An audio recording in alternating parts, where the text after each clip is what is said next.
nesta manhã especial, porque cada manhã nós anunciamos as boas novas do nosso Deus, as misericórdias do Senhor, elas são renovadas a cada manhã. Então cada manhã ela é de maneira especial para aqueles que vivem sob a misericórdia do Senhor. Quem está debaixo da misericórdia, diga glória a Deus.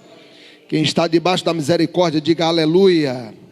Então, se você está debaixo da misericórdia, sabe que hoje é uma manhã especial. Cada dia é uma manhã especial. Muitos há que não conseguiram vir a manhã de hoje. Não viram, porque não fora a misericórdia de Deus sobre esse e sobre aquela pessoa suficiente para mantê-los vivos. E o sábio, o profeta Jeremias, ele declara que a causa de não sermos consumidos são as misericórdias. Então, aos Hebreus capítulo de número 12, nós temos uma reflexão para aqueles que estão recebendo aqui no templo e aqueles que estarão também acompanhando pelas redes sociais. Uma palavra que traz-nos a assistência dos céus a nosso favor. Versículo de número 1 a seguir está escrito no capítulo 12 de aos Hebreus: portanto nós também, que estamos rodeados de uma tão grande nuvem de testemunhas, deixemos todo o embaraço e o pecado que tão de perto nos rodeia e corramos com paciência a carreira que nos está proposta, olhando para Jesus, autor e consumador da fé, o qual, pela alegria que lhe estava proposta, suportou a cruz, desprezando a afronta ou a ignomínia, e assentou-se à destra do trono de Deus. Considerai, pois, aquele que contra si mesmo suportou tal contradição dos pecadores, para que não enfraqueçais, desfalecendo em vosso ânimo. Ainda não resististes até o sangue, combatendo contra o pecado. Amém. Assentai-vos aqueles que há de assentar-se. Nós estamos diante de uma declaração, sobretudo uma revelação muito forte, pelo que precisamos compreender melhor. Eu tenho sempre dito sobre esses assuntos, de qual investimento Deus tem feito em nosso favor, a nosso respeito. O investimento de Deus em nós é para uma dimensão indimensionável, podemos dizer assim. É uma dimensão sem dimensão. É para um tamanho sem mensuramento, sem mensuração. Porque nós não podemos, de maneira alguma, compreender a plenitude do propósito, da bondade, do amor de Deus para conosco, em primeiro nos criar conforme a sua imagem e a sua semelhança, depois nos prover um projeto, um plano, não um plano passageiro, momentâneo, mas um plano eterno, um propósito eterno. Para tal propósito nos dá um habitar, nos dá um lugar de delícias, um lugar de segurança, um lugar de regozijo, um lugar de felicidade, que é o jardim dele, trazido como modelo do céu na terra, e nos coloca, através do nosso ancestral, primeiro ancestral, do pai de toda a humanidade, Adão e Eva, naquele lugar, para que nós também, caso eles não caíssem na tentação, herdássemos a mesma qualidade de vida. Mas ainda pecando o homem, trazendo a consequência do pecado, e na consequência do pecado, o maior de todos os problemas que a humanidade enfrenta, a morte. Pois está escrito que por um homem entrou o pecado no mundo, e pelo pecado a morte. E a morte passou a todos, porque todos pecaram. Então, ainda que tenhamos que lidar com a maior de todas as consequências do pecado, a morte, para não falar de todas as consequências do pecado, mas a mais grave é a morte, que ela preenche 3 níveis. E o mais grave desses níveis é a morte eterna. Nós temos a morte espiritual, nós temos a morte física e nós temos a morte eterna. O Senhor também provê o escape, Ele provê o resgate, Ele provê a libertação, o salvamento para o homem nesses 3 níveis.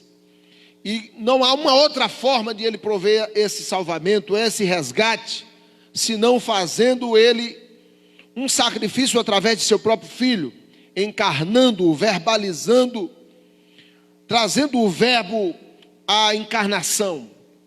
E assim nós temos o conhecimento de que Deus amou o mundo de tal maneira que deu seu Filho unigênito, para que todo aquele que nele crê não pereça, mas tenha a vida eterna. Logo que temos de Deus a promessa dessa vida eterna no seu Filho, através de seu Filho nós somos reencontrados com Ele, resgatados nele. Está escrito que Deus estava com Cristo, ou em Cristo, porque o Pai, o Filho e o Espírito Santo são uma só essência, distinta em 3 pessoas, mas na pessoa do Filho o Pai também estava, quando estava reconciliando o mundo consigo, está escrito. E em Cristo Ele trouxe paz para nós que estávamos em guerra com Deus, estávamos divididos de Deus.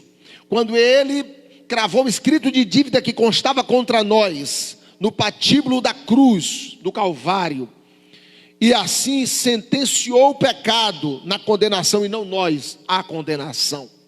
Por isso está escrito que o aguilhão da morte é o pecado. Por isso o último inimigo a ser vencido será a morte. Uma vez que a morte será vencida, o pecado deixará de existir, porque a arma que a morte tem é o pecado. Enquanto existe pecado, existe morte. No dia que deixar de existir pecado, a morte perderá a sua eficácia, porque ela é um estado. E nós que já partimos do estado da morte para a vida, temos todos os dias uma comemoração a ser feita.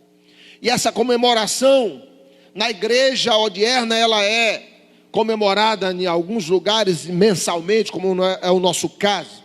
Em outros lugares, quem sabe semanalmente, ou em alguns outros lugares, periodicamente estão sendo sempre lembradas essa vitória sobre a morte, na morte daquele que venceu a morte, na vitória que aquele que venceu a morte garantiu para nós, quando ele triunfou sobre ela na cruz.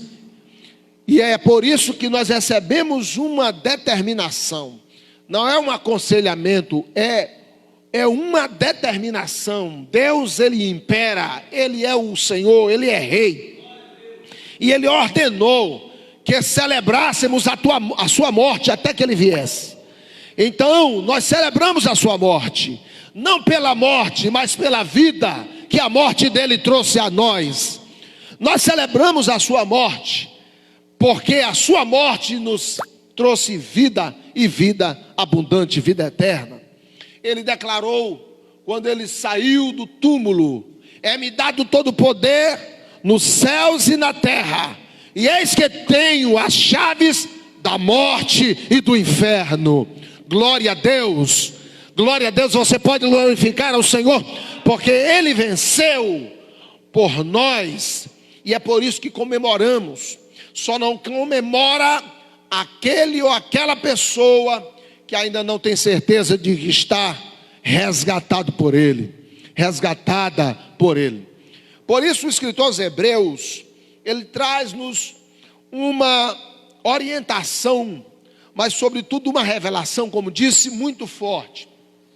Quando ele diz: portanto nós, já que temos recebido esse investimento de Deus, esse investimento num plano eterno, este investimento tão grande, esse plano de salvação tão brilhante, nós que temos recebido a graça, aleluia, de sermos alcançados pela fé, através da fé, pela graça, o plano que Deus traçou antes da fundação do mundo, devemos observar que estando nós rodeados de uma tão grande nuvem de testemunhas, sim, precisamos todos os dias vencer os embaraços que tão de perto nos rodeia.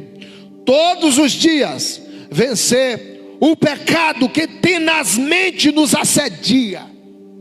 E corramos com perseverança a carreira que nos está proposta, olhando para Jesus, o autor e consumador da nossa fé.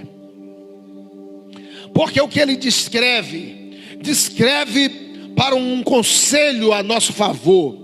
Primeiro, nós estamos a rodear-nos de tão grande nuvem de testemunha. E eu estou tematizando esta fala, esta ministração, que nós somos assistidos por testemunhas dos céus e da terra. Quando a Bíblia fala que nós estamos a rodear-nos de tão grande nuvem de testemunha, primeiro precisamos entender o que o Senhor está querendo nos falar.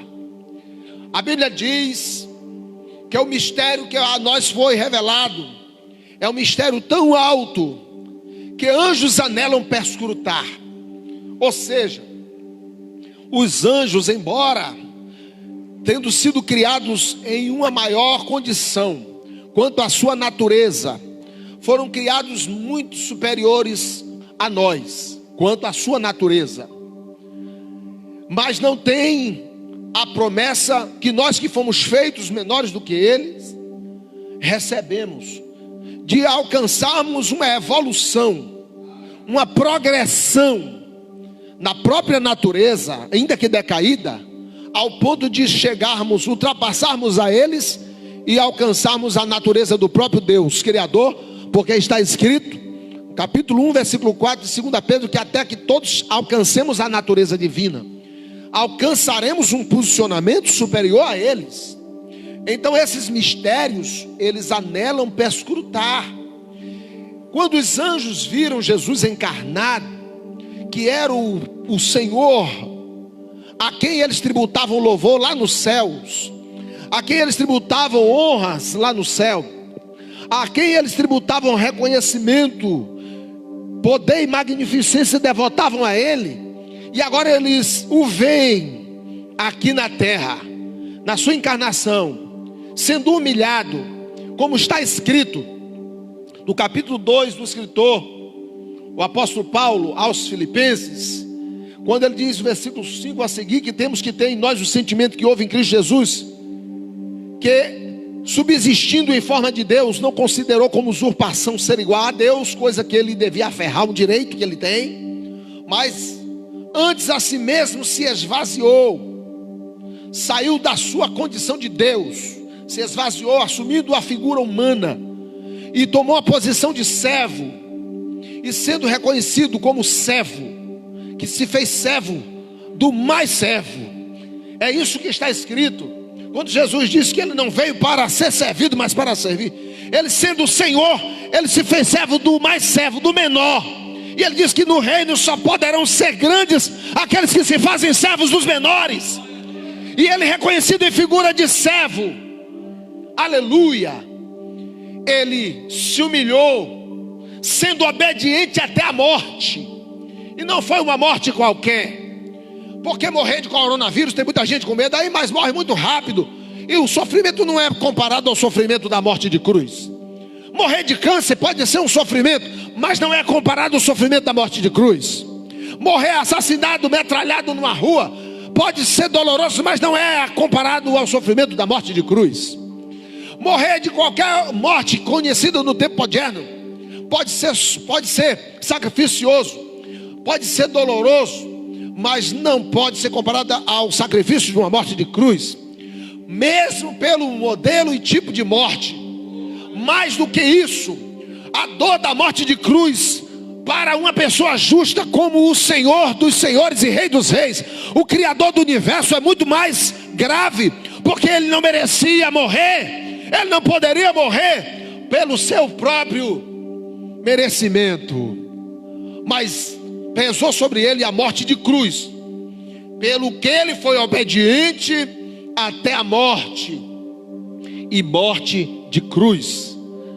pelo que também Deus o exaltou. Deus se agradou dele, o exaltou soberanamente e lhe deu nome acima de todo nome, para que ao nome de Jesus se dobre todos os joelhos. Preste atenção, se dobrem todos os joelhos dos que estão em cima nos céus. Aleluia. Aí você pode classificar todas as categorias de anjos pela sua ordem.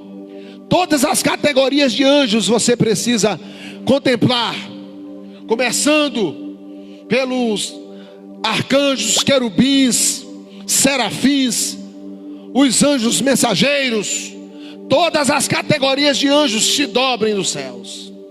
Todos os joelhos que estão na terra, todos os seres humanos, salvos e perdidos, quem se acha coisa alguma na terra e quem se acha poderoso, o maior imperador da terra ao menor súdito de seu reino, de seu império, de seu governo, todos os joelhos que estão embaixo na terra, e todos os joelhos que estão debaixo da terra. Isso arremete aos espíritos que estão no inferno e a todos os seres que estão no mundo dos anjos caídos. Todos os que estão debaixo da terra, todos os joelhos se dobrarão, dos céus, da terra e do inferno ou do império das trevas, e toda língua confessará que Jesus é o Senhor, para a glória de Deus Pai. Aleluia. Toda língua confessará. Então nós que estamos a rodear-nos de uma tão grande nuvem de testemunhas, que testemunhas são essas? Os anjos que estão nos céus, que nos contemplam todos os dias e ficam admirados com o que Deus está fazendo no meio do seu povo na terra. Está escrito no capítulo 3, versículo 10 de aos Efésios: para que pela igreja multiforme sabedoria de Deus seja agora, tempo presente, conhecida ou manifesta aos anjos e principados nos lugares celestiais. Eles passam a conhecer a multiforme sabedoria de Deus, ou seja, muitas formas da manifestação da sabedoria de Deus pela igreja. Eles aprendem com a igreja, eles aprendem com aqueles que verdadeiramente são legítimos representantes do reino de Deus na terra. Os anjos de Deus aprendem, eles são testemunhas a nosso respeito. O escritor aos Hebreus diz, no capítulo 1, versículo 14, que não são todos eles espíritos ministradores para servir a favor daqueles que hão de herdar a salvação. São eles nossos assistentes. Quando eles estão nos assistindo, eles aprendem como Deus lida com um ser caído, imerecedor, que todo dia peca em pensamentos, palavras e obras. Esse ser humano desgraçado pelo pecado, que odeia uns aos outros, onde nós vimos numa cultura de hoje, pessoas que foram perdoadas pelo Senhor, que tem dificuldade de perdoar o seu irmão. É o pai que tem dificuldade de perdoar o filho, é o filho que tem dificuldade de perdoar o pai, é o irmão que tem dificuldade de perdoar o irmão, é o amigo que tem dificuldade de perdoar o amigo, é o próximo que não ama o próximo, quando não consegue compreender que Deus, não tendo necessidade de nos amar, preferiu nos amar para nos ensinar o modelo do evangelho que Ele deixou e legou para nós, que até os anjos se surpreendem quando sabem que lá no passado eles, quando pecaram, não tiveram essa colher de chá. Porque quando pecaram, pecaram uma só vez. Os que estão condenados como anjos caídos pecaram uma única vez e foram condenados sem a chance de retornarem ao seu ofício, ao seu estado, à sua condição original. Mas nós recebemos ainda numa natureza menor, numa condição de criação, de criatura menor, aqui de Deus, o privilégio de sermos perdoados. Então somos assistidos por uma tão grande nuvem de testemunhas. Todo dia tem anjos escrevendo o que nós fazemos em relação aquilo que desagrada a Deus e aquilo que aprova a Deus.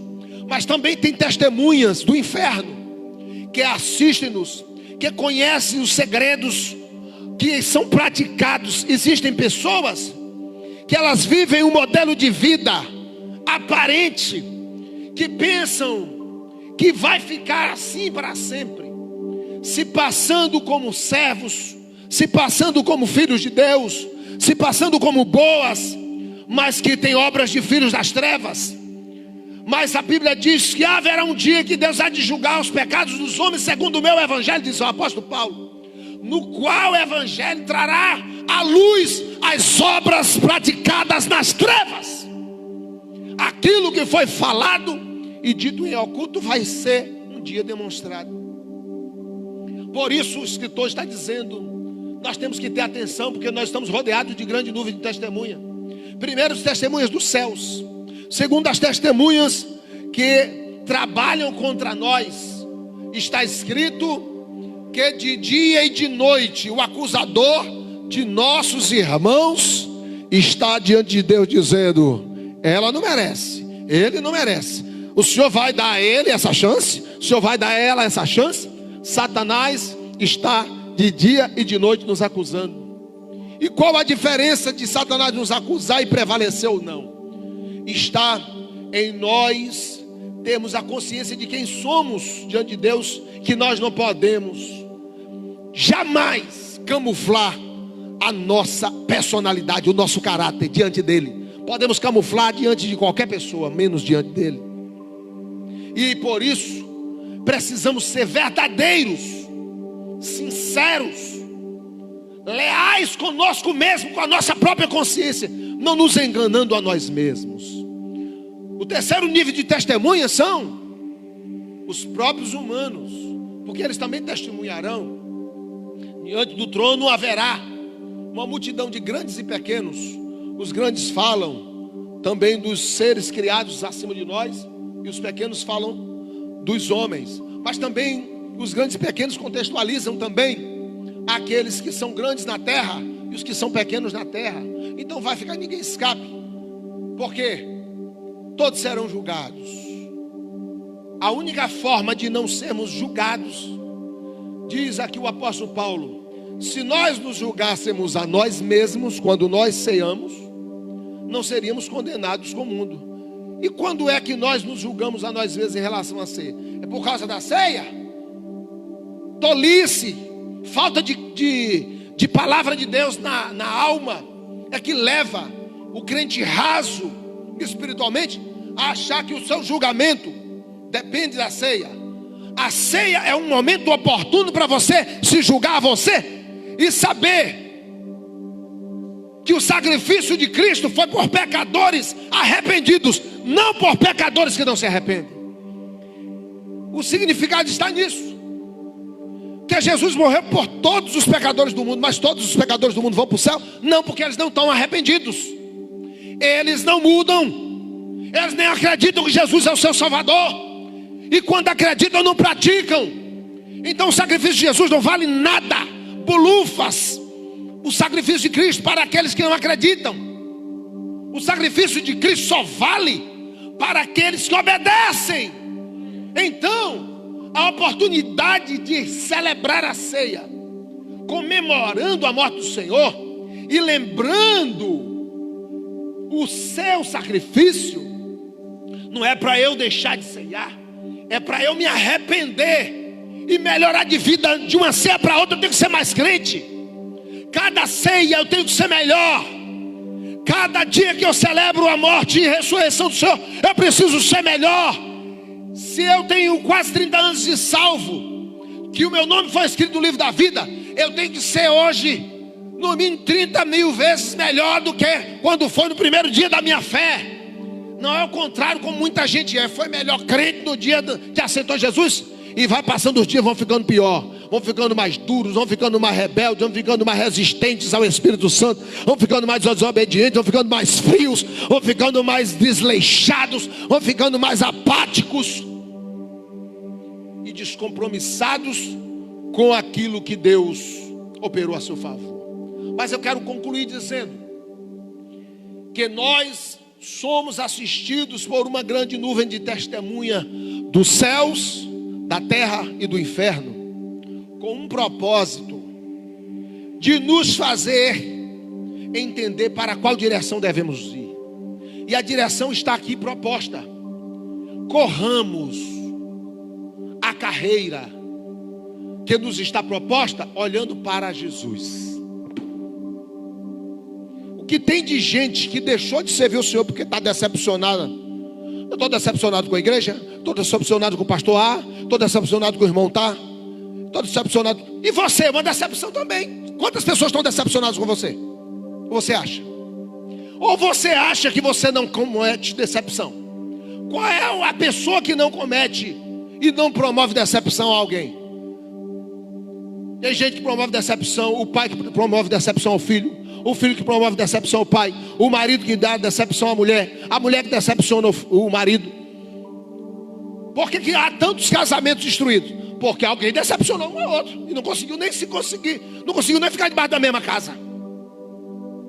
Isso não vale no mundo espiritual, não? É o funcionário que decepciona o patrão, é o patrão que decepciona o funcionário, é o colega de trabalho que decepciona o outro. Mas no corpo de Cristo, aonde não deveria haver decepção, também tem decepção. Porque o mais forte não suporta o mais fraco. O que é pé diz: eu não aceito ser pé. Pé fica embaixo. Eu no corpo eu não quero ser pé. Porque você quer escolher o lugar no corpo. Eu quero ser olho, eu quero ser boca, eu quero só falar, eu não quero ouvir. Porque tem gente que gosta só de falar. Gosta muito de falar, mas se Deus não te deu a posição de falar, se você não recebeu o dom da palavra para curar, você não pode falar. Porque se a palavra na sua boca for para destruir, você não tem posição de boca no corpo. Talvez a sua posição é de ouvido. Mas existe sempre uma insatisfação com a posição que Deus deu no corpo. Então, existe essa falta de orientação. Então, para que você não erre, você precisa olhar para Jesus. Você precisa olhar para Jesus. Porque quem é o autor da sua fé é Jesus. Quem vai nutrir, sustentar sua fé é Jesus. Quem vai fazer você recompensado ou recompensada pela sua carreira é Jesus. Então você precisa continuar olhando para Jesus. Quem pode glorificar o seu nome, dê um aplauso a Ele e diga alguma coisa. Se expressa, igreja. Oh, aleluia. Olhando para Jesus. Não disse olhando para as decepções, olhando para os traumas familiares. Eu tenho sempre sido solicitado o tempo todo, desde quando sou pastor. Não existe um negócio mais grave no meio das famílias do mundo do que traumas familiares, que impossibilitam as pessoas de ver o futuro, porque elas ficam sempre presas aos passados. Elas ficam presas ao seu passado de maneira que elas nunca conseguem se libertar. Mas a Bíblia sempre manda a gente olhar para o alvo. O apóstolo Paulo disse: eu não tenho alcançado a perfeição, mas uma coisa faço, esquecendo-me das coisas que para trás ficam, avanço para as que estão diante de mim e prossigo para o alvo, para o prêmio da soberana vocação de Deus em Cristo. Há um prêmio só para quem olha para frente. Há um prêmio só para quem corre para frente. Há um prêmio só para quem olha para Jesus. Há um prêmio para quem não para na estrada. Há um prêmio para quem honra a sua vocação. Mas se você acha que está doendo, que está sendo perseguido, que está difícil, o texto que nós lemos aqui diz, versículo 4, versículo 3 a seguir assim: considerai, pois, aquele que contra si mesmo suportou tal contradição dos pecadores, ou seja, amar sem ser correspondido. Considerai isso, para que vocês não enfraqueçam, desfalecendo o ânimo. As pessoas que desanimam porque só fazem algo para outras pessoas esperando recompensa, e quando são não são recompensadas, elas desanimam. Não vale mais a pena, não. Eu não faço mais nada nessa igreja porque ninguém viu. Eu não faço mais nada por fulano porque fulano fiz, ainda deu no que deu. Eu não faço mais nada por minha família porque deu no que deu, não deu. E aí vai. Eu não faço mais nada nessa empresa. Eu não faço mais nada por esse vizinho. Eu não faço mais nada por aquele amigo. Risca do meu nome aí a sua amizade a partir de hoje. Você é ruim demais quando faz isso. Que se Jesus fosse botar na balança o seu merecimento para você receber alguma coisa dele, ser condicionado àquilo que como você age com as outras pessoas, você estava mal na vida. Só que lembre uma coisa: perdão, depois que você é salvo, perdão de pecados corriqueiros, pecados da caminhada são condicionais. Quem não perdoa não pode ser perdoado. Fica com a dívida, ora e o perdão não sai, porque você não está liberando perdão. Eu estou contra a Bíblia? Estou falando que a Bíblia diz: Jesus, se não perdoar os pecados dos homens, tampouco vosso Pai que está nos céus os perdoará. Você já ora o Pai Nosso dizendo isso. Perdoa minhas ofensas, assim como eu perdoo a quem me tem ofendido. Assim é o que? Adjetivo comparativo de igualdade. Assim como eu perdoo, é de igual modo. Se você perdoa pouco, você está sendo perdoado pouco. Se não perdoa nada, não está sendo perdoado nada. Se perdoa muito, está sendo perdoado muito. É você que está dizendo. Você tem que dizer isso quando você vai orar ao Pai Nosso. Você não tem outra forma. E por que há tantos fracos e doentes? Porque não conseguem, primeiro, se arrepender e se reconhecer pecador. Segundo, não consegue renunciar àquilo que identificou na sua natureza pecadora como pecado, como um embaraço para a sua caminhada. Então abra mão. Você sabe por quê? Porque Jesus, ele suportou a afronta de pecadores e não levou em conta. Então você também e eu não podemos levar em conta as afrontas. E digo mais: qualquer que seja o sacrifício, o esforço que façamos, é nada comparado ao que a Bíblia está dizendo. Qual o limite de alguém suportar um sofrimento? Versículo 4, está aí na sua Bíblia, eu acabei de ler. Ainda não resististe até o sangue, combatendo contra o pecado. Você ainda não teve necessidade de perder a própria vida.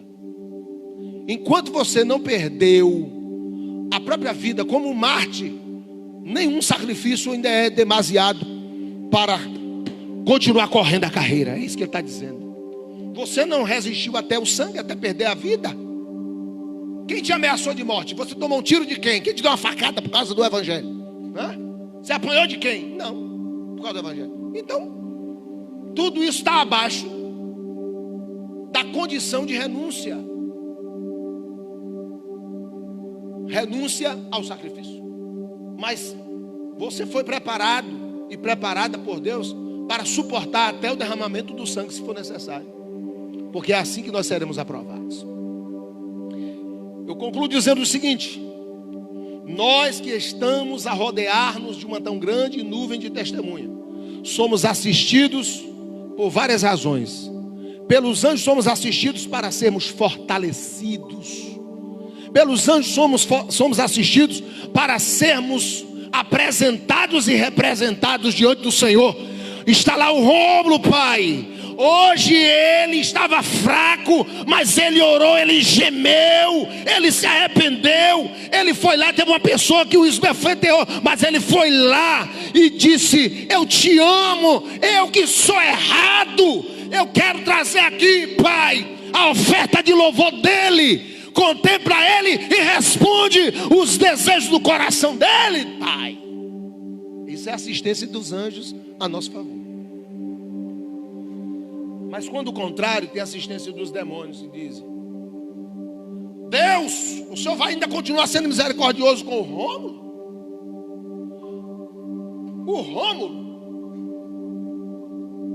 O Rômulo levantou uma calúnia, que Deus o poupe disso.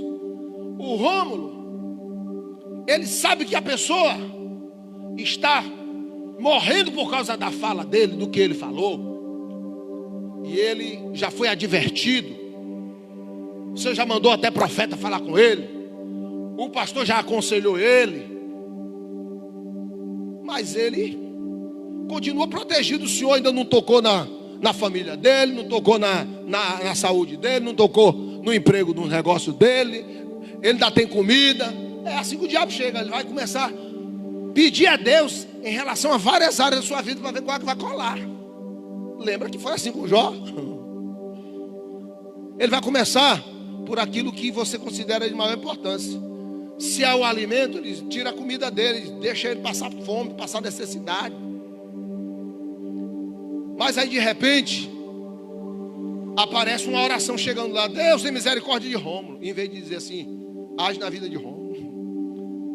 Mas aí Deus diz: dá uma olhada no altar de incenso. Quais são as orações que estão chegando a respeito de Rômulo? É vingança ou é misericórdia? Aí chegando: oh Deus, tem misericórdia dele, que ele não vai aguentar a espada. Tem misericórdia. Satanás, fica no seu lugar, que eu ainda tenho que dar uma analisada no caso dele ainda. Satanás, fica no seu lugar, que eu ainda vou dar uma trégua aqui ainda. Eu volto amanhã de novo. O diabo diz: amanhã de novo, de noite de novo, porque ele é de dia e de noite. E aí tem misericórdia. Por isso que as misericórdias do Senhor são a causa de não sermos consumidos. Porque tem gente como eu e você que merecia ser trucidado e tem oração pedindo misericórdia. Você conhece quantas pessoas que já era para não estar mais na terra? E outros que você pensava que ia demorar muito tempo na terra e saiu rápido. Tem a ver com a quantidade de intercessão de misericórdia que foi mandada para um e que para outro não foi. Misericórdia, misericórdia, misericórdia.